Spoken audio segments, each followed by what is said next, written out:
Hello students, स्वागत है आपका डिफेंस ट्यूटर के इस वीडियो में। आज की इस वीडियो में हम बात करेंगे एनडीए 2 2021 के फिजिक्स के प्रैक्टिस सेट नंबर 1 को। ये आपको बता दें कि यह फिजिक्स का प्रैक्टिस सेट 1 होगा। जैसा कि आपको पता है कि एनडीए 2 2021 के एग्जामिनेशन आपको 5 सितंबर को होने वाले थे, जिसके की डेट को चेंज करके अब 14 नवंबर कर दिया गया है। तो ये आपका प्रैक्टिस सेट्स आपको 2 महीने के लिए आपको चलेगा, लगातार 2 महीने आपको प्रैक्टिस सेट्स दिया जाएगा, जिससे कि आपको सारे जो टॉपिक्स हैं फिजिक्स के, मैथमेटिक्स के, ये सभी क्या हो, और भी चैप्टर्स जो भी हैं आपको टॉपिक्स सब्जेक्ट्स जो भी पढ़ने हैं उन सभी के आपको कंसेप्ट और क्वेश्चंस आपको रिवाइज हो पाए। तो ये हमारा आज का फिजिक्स प्रैक्टिस सेट है। इसी तरह आपको मैथमेटिक्स के भी प्रैक्टिस सेट्स दिए जाएंगे और आपको कंबाइंड प्रैक्टिस सेट्स भी दिया जाएगा, यानी सभी आपके चैप्टर से और कहे तो सभी आपके सब्जेक्ट से मिलाकर कंबाइंड प्रैक्टिस सेट्स भी एक दिया जाएगा। तो प्रैक्टिस सेट का सेशन जो हमारा है वो 2 महीने तक चलता रहेगा। तो ये आज हम आपको ऑफलाइन मोड में यानी अपलोडेड फॉर्म में आपको दे रहे हैं, जिसमें आपको सारे वीडियोस को देखना है, सारे क्वेश्चंस को देखना है और सभी क्वेश्चंस के थ्रू हम आपको कंसेप्ट और आपको क्वेश्चंस के तरीके, अप्रोच करने का तरीका आपको सिखाएंगे। सो उसको सीखना है और अपने एग्जामिनेशन में अप्लाई करना है। आपके द्वारा कहे जाने पर अगर आप लोग को चाहिए होगा कि ऑनलाइन यानी लाइव क्लासेस को दिया जाए, तो सभी बच्चे कमेंट बॉक्स में लाइव क्लासेस के लिए अगर बोलते हैं, ज़्यादा कमेंट आता है लाइव क्लासेस के लिए, तो लाइव क्लासेस भी आपके लिए प्रोवाइड करवाया जाएगा।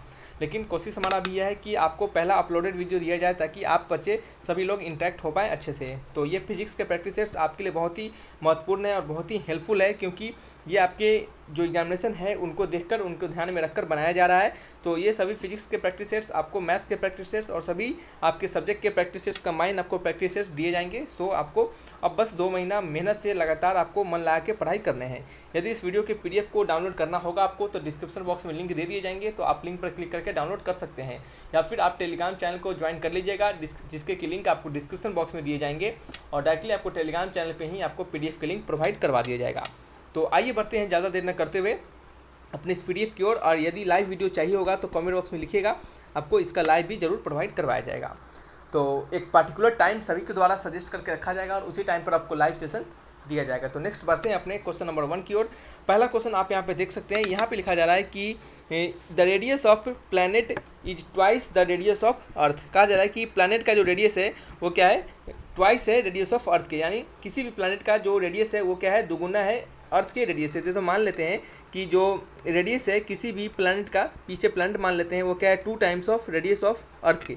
आर क्या है, रेडियस ऑफ अर्थ है। आपको जब भी क्वेश्चंस में जो भी चीज़ दिया जाए तो आपको क्या करना है, सिंपली जैसे से कहा जा रहा है वैसे वैसे लिखना है और आपको अप्रोच करना है, ठीक है। तो जैसा कि आपको पता है कि एनडीए डिफेंस में अच्छे क्वेश्चंस पूछे जाते हैं। एनडीए में आपको जो भी कोस्ट गार्ड, एनडीए में और अदर आपके डिफेंस एग्जामिनेशन है, जैसे कोस्ट गार्ड, नेवी, एयरफोर्स, इन सभी से अगर देखा जाए तो सबसे जो बेहतर लेवल के क्वेश्चंस होते हैं वो आपके एनडीए में ही पूछे जाते हैं। तो आपको हम एक अच्छे लेवल के क्वेश्चंस को करवाएंगे, ताकि उससे जब भी क्वेश्चंस पूछेगा तो कम ही लेवल का क्वेश्चंस पूछेगा और आपसे वो क्वेश्चंस बिल्कुल बन जाएगा।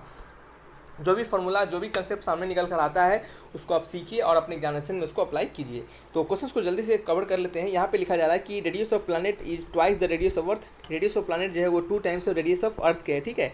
फिर कहा जा रहा है कि both have almost equal average masses density. सभी के जो मास डेंसिटी है वो क्या है, इक्वल है। तो हम कह सकते हैं कि जो डेंसिटी होता है वो क्या होता है, मास पर यूनिट वॉल्यूम, ठीक है। तो मास इक्वल टू क्या हो गया, वॉल्यूम इनटू डेंसिटी, ठीक है। मास इक्वल टू क्या हो गया, वॉल्यूम इनटू डेंसिटी हो गया। इस mass equal to volume into density को हम बाद में यूज करेंगे। देखिए सभी के लिए जो डेंसिटी होगा, यानी मास डेंसिटी सभी के लिए सेम होगा, लेकिन ये जो वॉल्यूम है ये तो सभी के लिए क्या होगा, डिफरेंट होगा। ये जो वॉल्यूम है ये सभी के लिए डिफरेंट होगा। क्यों डिफरेंट होगा, क्योंकि रेडियस क्या है, दोनों के लिए डिफरेंट है, ठीक है। तो ऐसा दिया गया है, if VP and V are escape velocity of the planet and earth. अगर यदि वीपी और वी जो है हमारा एस्केप वेलोसिटी है प्लैनेट और अर्थ का रिस्पेक्टिवली, देन आपको दिए गए ऑप्शन में से कौन सा करेक्ट है, यानी आपको velocity of planet, escape velocity of planet and escape velocity of अर्थ के बीच में रिलेशन फाइंड करने हैं।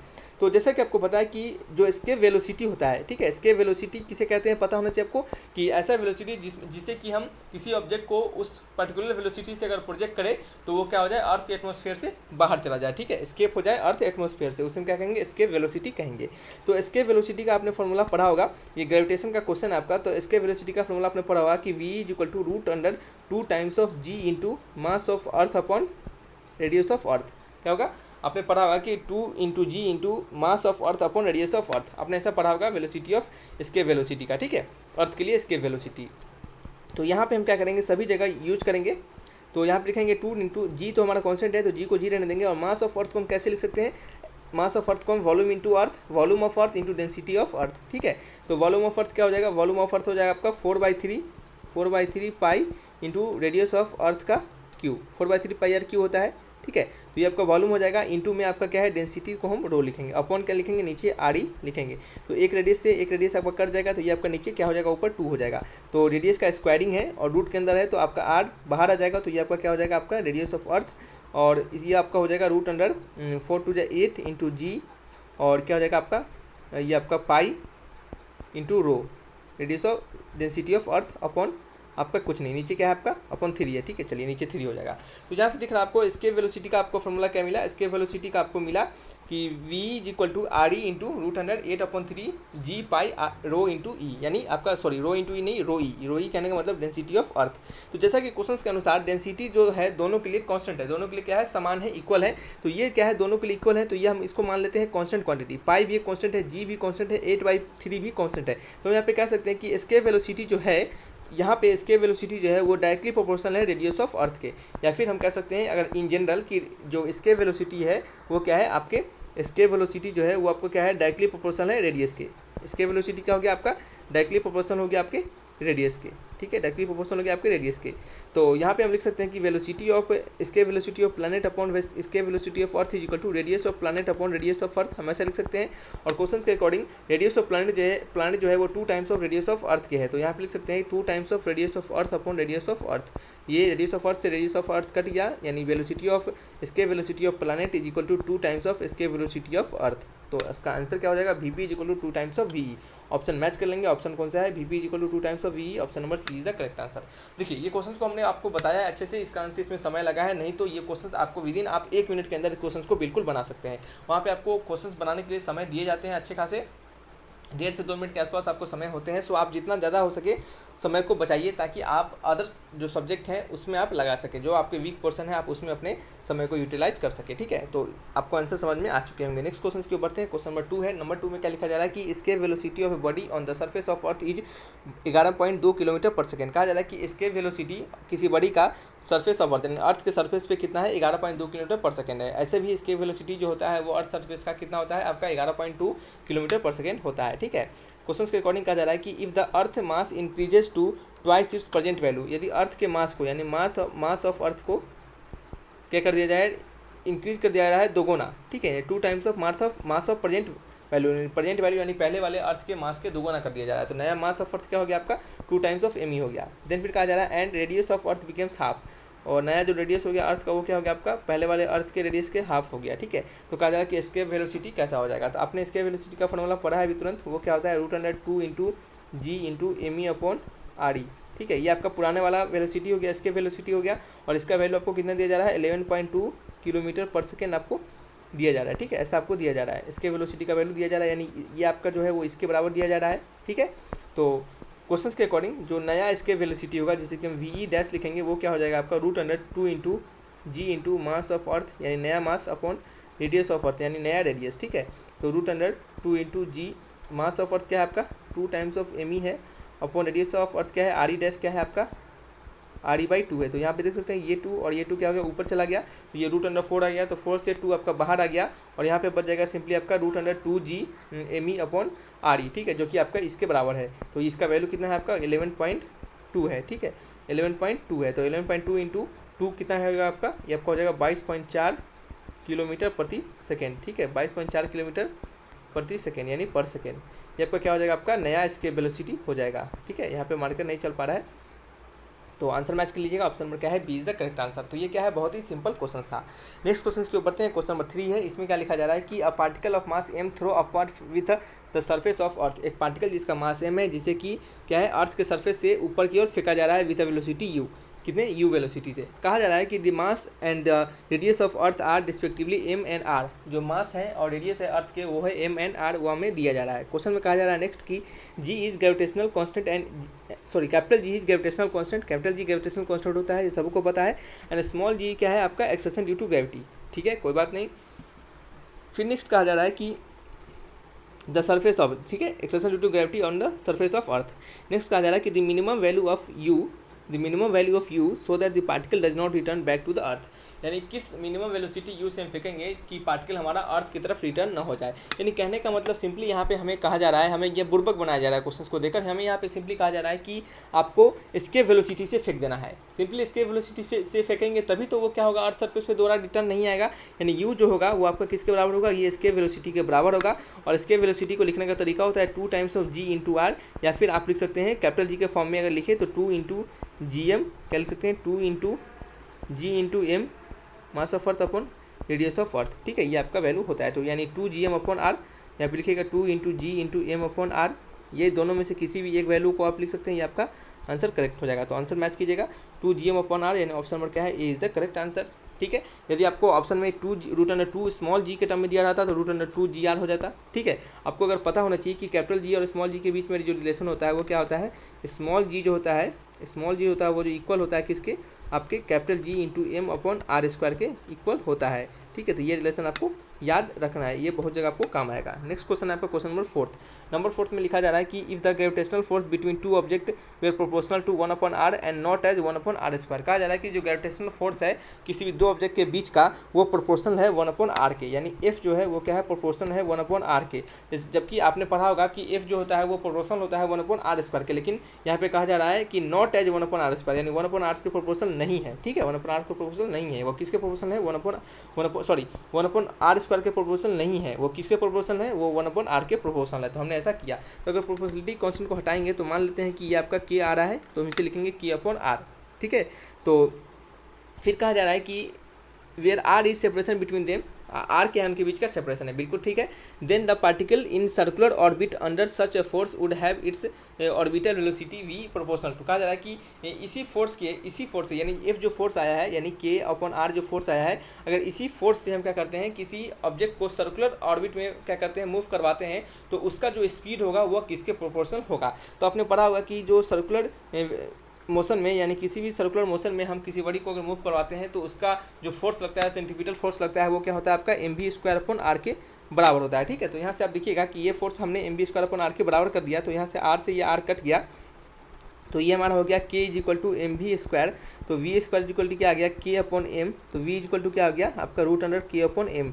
तो यहाँ पे आप देख सकते हैं कि जो हमारा v है, यानी जो आपका वेलोसिटी है वो आपके रेडियस के प्रोपोर्शनल नहीं है, यानी इसमें कोई रेडियस का क्वांटिटी है ही नहीं, तो हम कह सकते हैं कि v जो है वो डायरेक्टली प्रोपोर्शनल किसके, r पे पावर 0 की, यानी आपके रेडियस के ये डिपेंड नहीं करता है। ठीक है, तो आंसर क्या होगा आपका, ऑप्शन नंबर बी होता है। रेडियस पे डिपेंड नहीं करता है तो उसको r पे पावर 0 लिख सकते हैं, क्योंकि किसी भी क्वांटिटी के पावर 0 हमेशा 1 देता है। ठीक है, चलिए नेक्स्ट क्वेश्चन की ओर बढ़ते हैं। क्वेश्चन नंबर 5 नंबर क्वेश्चन लिखा जा रहा है कि a geostationary satellite is orbiting the earth at a height of 5 R. ठीक है, एक जियो स्टेशनरी सेटेलाइट है, वो किसी अर्थ के क्या कर रहा है, चारों तरफ घूम रहा है, ऑर्बिट में क्या कर रहा है कि घूम रहा है। ठीक है, a geostationary satellite is orbiting the earth के क्या कर रहा है, ऑर्बिट मार रहा है, उसका चक्कर मार रहा है at a height of 5 R above the surface of earth surface के 5 आर हाइट के ऊंचाई पर। ठीक है, नेक्स्ट कहा जा रहा है कि R being the radius of earth, जहाँ की आर जो है रेडियस ऑफ अर्थ है। ठीक है, अर्थ का रेडियस है। The time period of another satellite in our at a height of 2 R from the surface of earth is.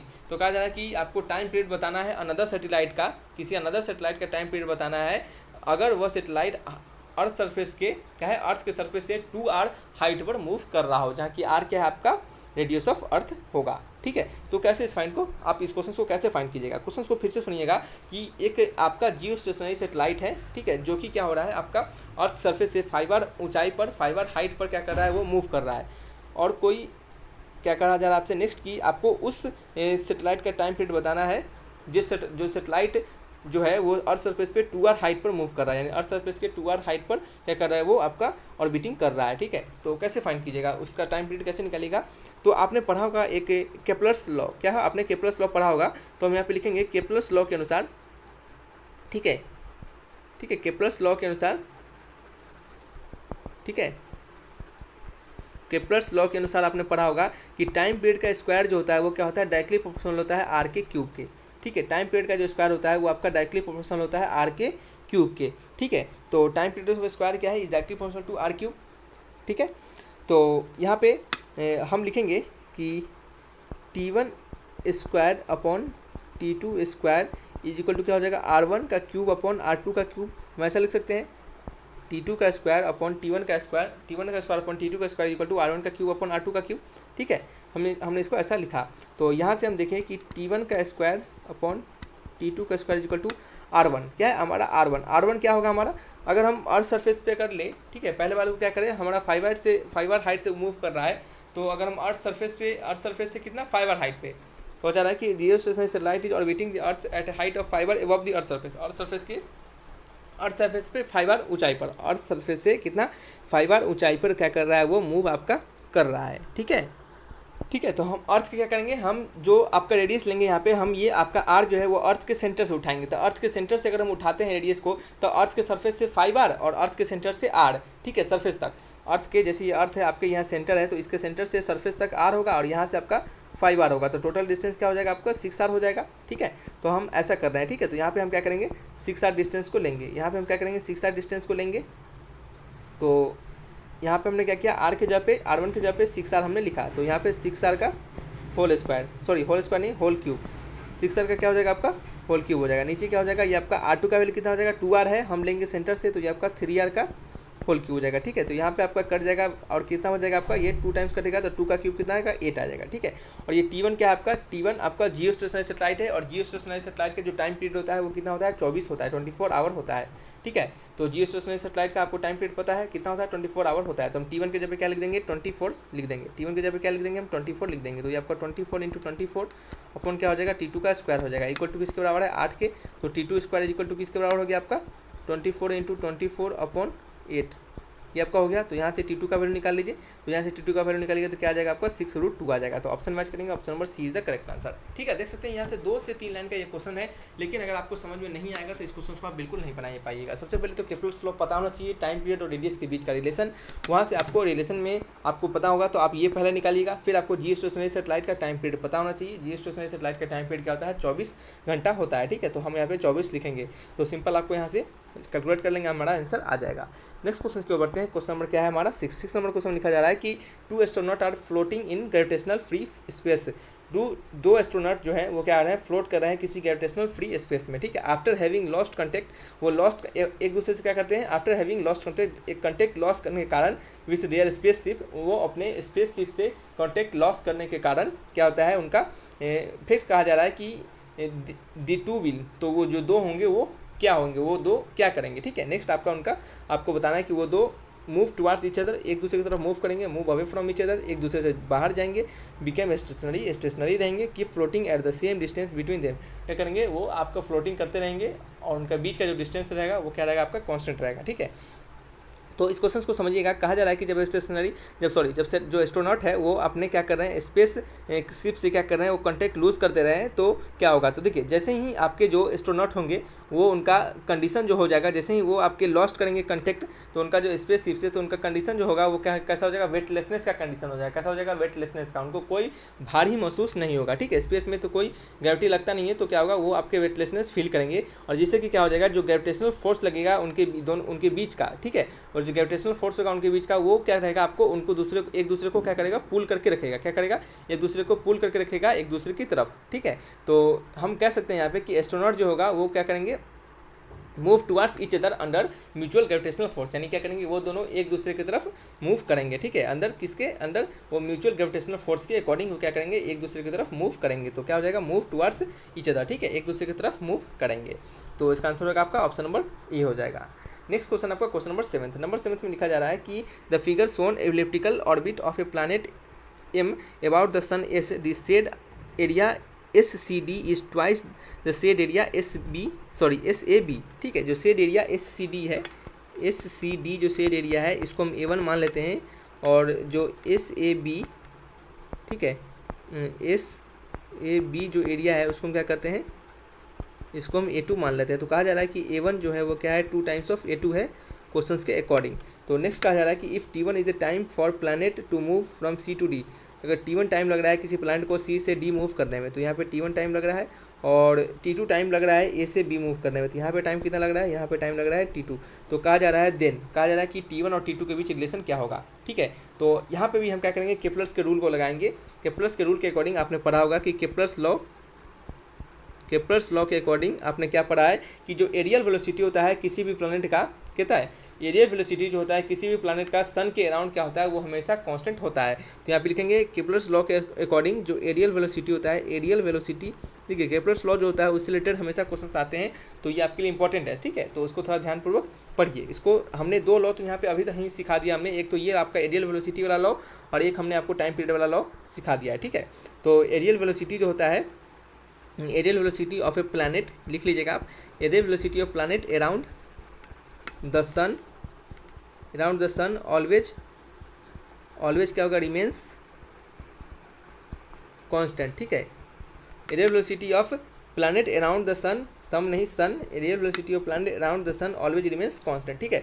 तो यहाँ से हम जानते हैं कि एरियल वेलोसिटी जब कांस्टेंट होगा तो A1/T1 जो होगा अपॉन A2 इक्वल टू होगा किसके, A2/T2 के, यानी एरिया शिफ्ट अपॉन टाइम जो होगा इक्वल होगा एरिया शिफ्ट अपॉन टाइम के, ठीक है। यानी पहले में जो एरिया शिफ्ट अपॉन टाइम और दूसरे वाले में जो एरिया शिफ्ट अपॉन टाइम होगा वो क्या होगा, दोनों के लिए इक्वल होंगे, ठीक है। तो यहाँ से हम देख सकते हैं कि क्वेश्चन नंबर कौन सा है, ये आपका क्वेश्चन नंबर 7 का आंसर है, ठीक है। यहाँ पे इससे पहले हमने कुछ एक और दिया था जिसके लिए हमने यहाँ पे लिखा नहीं था, तो यहाँ पे लिख लीजिएगा ये आपका किसका है, ये आपका क्वेश्चन नंबर 1 का आंसर है, ठीक है, ताकि आपको PDF के दो पढ़ते समय आपको कन्फ्यूजन ना हो। तो ये आपका क्या है, 7th का है। तो यहाँ पे हमने A1/T1 इक्वल टू A2/T2 हमने लिखा। तो यहाँ से हमें T1 और T2 के बीच रिलेशन बताना है, तो यहाँ पे लिखेंगे हम T1 इज इक्वल टू क्या हो जाएगा, T1 इज इक्वल टू क्या हो जाएगा आपका T2 इंटू A1/A2, ठीक है। हमने क्या किया, क्रॉस मल्टीप्लाई कर दिया, ठीक है। T1 को हमने इधर मल्टीप्लाई कर दिया, तो ये क्या हो जाएगा आपका T2 इंटू A1/A2 हो गया। और जैसे कि आपको बताया कि A1 जो है वो क्या है 2 टाइम्स ऑफ A2 के है, तो T2 A1 जो है क्या है 2 टाइम्स ऑफ A2 के है, तो ये A2 से, तो ये क्या हो गया आपका A2 से A2 कट गया, तो T1 इक्वल टू क्या हो गया 2 टाइम्स ऑफ T2 हो गया। तो ऑप्शन मैच कर लेंगे, बहुत ही सिंपल क्वेश्चन था। ऑप्शन क्या है, ऑप्शन आपका option number B is the correct answer, ठीक है। नेक्स्ट क्वेश्चन है क्वेश्चन नंबर 8। नंबर 8 में क्या लिखा जा रहा है कि a particle mass m is kept at rest at a height 3r from the surface of earth. एक पार्टिकल है जिसका कि मास m है और जिसे कि क्या किया जा रहा है, रेस्ट में रखा जा रहा है 3r हाइट पे from the surface of earth, earth के सरफेस से 3r ऊंचाई पे उसको रखा जा रहा है, ठीक है। जहाँ पे r क्या है, अर्थ का रेडियस है, and m is the mass of earth, m क्या है आपका मास ऑफ अर्थ है। कहा जा रहा है कि the minimum speed with which it should be projected, कितने मिनिमम स्पीड से प्रोजेक्ट करेंगे so that it does not return back if g is acceleration due to gravity of the surface of earth. यानी कहा जा रहा है कि कितने आपके उसको वेलोसिटी से हम प्रोजेक्ट करेंगे ताकि क्या हो, वो आपके अर्थ के सरफेस की तरफ दोबारा ना आ सके। यानी कहने का मतलब हम उसको एस्केप वेलोसिटी प्रदान कर देंगे तो वो दोबारा अर्थ के सरफेस पे नहीं आ पाएगा, ठीक है। तो एस्केप वेलोसिटी का फॉर्मूला क्या होता है, √2 इंटू जी इंटू कैपिटल M/R, ठीक है। लेकिन यहाँ पे आप देख सकते हैं कि ये जो आपका R होगा ये सिंपल आपका R नहीं होगा, ये क्या होगा आपका R+H होगा। क्यों R+H होगा, क्योंकि ये पहले से कुछ ऊंचाई पे रखा हुआ है, ठीक है। ये पहले से क्या आपका कुछ ऊंचाई पर रखा हुआ है, तो इस तरह से यहाँ पे R+H हो जाएगा। तो V का वैल्यू क्या होगा 2 इंटू जी इंटू M/R+H। H का वैल्यू क्या है आपका, H का वैल्यू कितना है आपका, यहाँ पे कितने 3r हार्ट पे रखा हुआ है। तो यहाँ पे H की जगह क्या डाल देंगे आपका H की जगह पे डाल देंगे हम 3r। ये क्या होगा 3r+R कितना हो जाएगा 4 टाइम्स ऑफ r, ठीक है। क्या हो जाएगा 4 टाइम्स ऑफ r आपका हो जाएगा। तो यहाँ पे आप देख सकते हैं वैल्यू आपका हो जाएगा कितना, ये आपका 2 से 2 कट जाएगा, तो 4 टाइम्स 2 से 4 कितना 2 टाइम्स कट जाएगा, तो ये आपका हो जाएगा Gm/2 इंटू r पे पावर कितना है 1/2, ठीक है। तो ये आपका इसके वेलोसिटी का वैल्यू हो गया Gm/2r पे पावर 1/2। तो ये आपका क्या होगा, आपका करेक्ट आंसर होगा। तो मैच कर लीजिएगा ऑप्शन, आपका ऑप्शन मैच कीजिएगा, ऑप्शन नंबर कौन सा है, B is the correct answer, ठीक है। नेक्स्ट क्वेश्चन है आपका question number 9th number question में क्या लिखा जा रहा है कि the escape velocity of surface of earth is 11.2 kilometre per second. Escape velocity surface of earth यानी अर्थ के सरफेस का जो स्केप वेलोसिटी है वो कितना है 11.2 किलोमीटर पर सेकेंड। तो बिल्कुल सही है, वी का वैल्यू 11.2 किलोमीटर पर सेकेंड है, ये हमें पहले से भी पता है और यहाँ पे दिया भी गया है, ठीक है। नेक्स्ट कहा जा रहा है कि what would be the escape velocity on surface of another planet of the same mass but 1/4 time the radius of earth. क्या होगा, ठीक है, किसी अदर प्लानट का स्केप वेलोसिटी यदि उस प्लानट का जो मास है, मानते हैं मास ऑफ प्लैनेट जो है वो क्या है सेम है मास ऑफ अर्थ के, ठीक है। लेकिन जो रेडियस ऑफ प्लैनेट है वो क्या है but 1/4 time radius of earth, यानी रेडियस ऑफ प्लैनेट जो है वो कितना है 1/4 है रेडियस ऑफ अर्थ के, ठीक है। तो उसका स्केप वेलोसिटी क्या होगा, तो आपने पढ़ा है v इक्वल टू क्या होता है, आपने क्या पढ़ा है कि v इक्वल टू होता है √2 इंटू जी इंटू M/R, ठीक है। तो इसका वैल्यू आपको 11.2 किलोमीटर पर सेकेंड दिया जा रहा है। ये आपका मास ऑफ अर्थ है, ये आपका रेडियस ऑफ अर्थ है। वेलोसिटी ऑफ जो प्लैनेट होगा वो क्या हो जाएगा आपका हो जाएगा 2 into ji into mass of planet upon radius of planet, ठीक है। तो ये आपका क्या हो जाएगा 2 into ji into mass of planet कितना है आपका, मास ऑफ अर्थ के बराबर है, रेडियस ऑफ प्लानट कितना है आपका RE/4 है। तो ये आपका क्या हो जाएगा √4 बाहर आ जाएगा और ये आपका हो जाएगा √2 इंटू जी इंटू ME अपॉन क्या है आपका RE। इसका वैल्यू क्या है आपको, इसका वैल्यू 11.2 किलोमीटर पर सेकंड दिया जा रहा है, ठीक है। तो यहाँ पे लिखेंगे √4 का वैल्यू क्या मिलता है, हमें 2 मिलता है। तो यहाँ से हमें क्या मिला, ये हमें मिला 2, ये मिला 2 इंटू इसका वैल्यू कितना है आपका 11.2, तो ये कितना हो गया आपका 22.4, ठीक है, 22.4 किलोमीटर प्रति सेकेंड। तो ऑप्शन मैच करेंगे 22.4 किलोमीटर प्रति सेकेंड, ऑप्शन नंबर क्या है, ए इज द करेक्ट आंसर, ठीक है। सिंपल क्वेश्चन था। नेक्स्ट क्वेश्चन आपका क्वेश्चन नंबर 10 क्वेश्चन में क्या कहा जा रहा है कि a particle of mass m is situated at centre of spherical shell of mass m and radius है। एक पार्टिकल है जिसका कि मास m है, जिसे कि सिचुएटेड यानी रखा जा रहा है कहाँ पे, सेंटर ऑफ स्फीयर, एक स्फेरिकल सेल के सेंटर पे, जिस स्फेरिकल सेल का मास m है और रेडियस कितना है a है, ठीक है। फिर कहा जा रहा है कि the magnitude of the gravitational potential at A point situated at a/2 distance from the centre will be. कहा जा रहा है कि जो मैग्नीट्यूड ऑफ ग्रेविटेशनल पोटेंशियल का मैग्नीट्यूड कितना होगा, कहाँ पे आपसे पूछा जा रहा है कि the magnitude of gravitational potential at A point situated at a/2 distance from the centre से a/2 पॉइंट पे, सेंटर से a/2 डिस्टेंस पे ग्रेविटेशनल पोटेंशियल का वैल्यू कितना होगा। जैसे मान लेते हैं क्वेश्चन को हम फिगर बना के दिखाते हैं, तब आपको क्या होगा अच्छे से क्लियर हो पाएगा, ठीक है। तो एक मानते हैं क्या है आपका, एक इस तरह का स्फेरिकल सेल है, ठीक है, स्फेरिकल आपका सेल है जिसका कि रेडियस कितना दिया जा रहा है आपको, a दिया जा रहा है, इसका मास कितना m दिया जा रहा है, ठीक है। सेंटर पे क्या रखा जा रहा है, ए particle of mass m is situated at the centre पे एक कैपिटल M का मास रखा जा रहा है। तो यहाँ से आपको कितना डिस्टेंस पे, a/2 डिस्टेंस पे आपको एक पॉइंट है P, इस P पॉइंट पर आपको क्या पूछा जा रहा है, पोटेंशियल पूछा जा रहा है, यानी Vp का वैल्यू पूछा जा रहा है, ठीक है। तो Vp का वैल्यू हम कैसे निकालेंगे, तो ये जो वेलोसिटी का ये जो पोटेंशियल का वैल्यू निकलेगा Vp, यानी जिस P पॉइंट पर जो पोटेंशियल का वैल्यू निकलेगा वो किसके बराबर होगा, तो ये V यानी ये P पॉइंट पर जो पोटेंशियल का वैल्यू होगा वो आपके पोटेंशियल ऑफ किसके, स्फेरिकल सेल, ठीक है, स्फेरिकल सेल के पोटेंशियल प्लस आपके पोटेंशियल ऑफ पार्टिकल, ठीक है, पोटेंशियल ऑफ पार्टिकल के बराबर होगा क्योंकि इसके सेंटर पर रखा हुआ है, ठीक है। तो इन दोनों का वैल्यू अगर हम लिख लें यहाँ पे तो हमें पोटेंशियल एट पॉइंट P मिल जाएगा।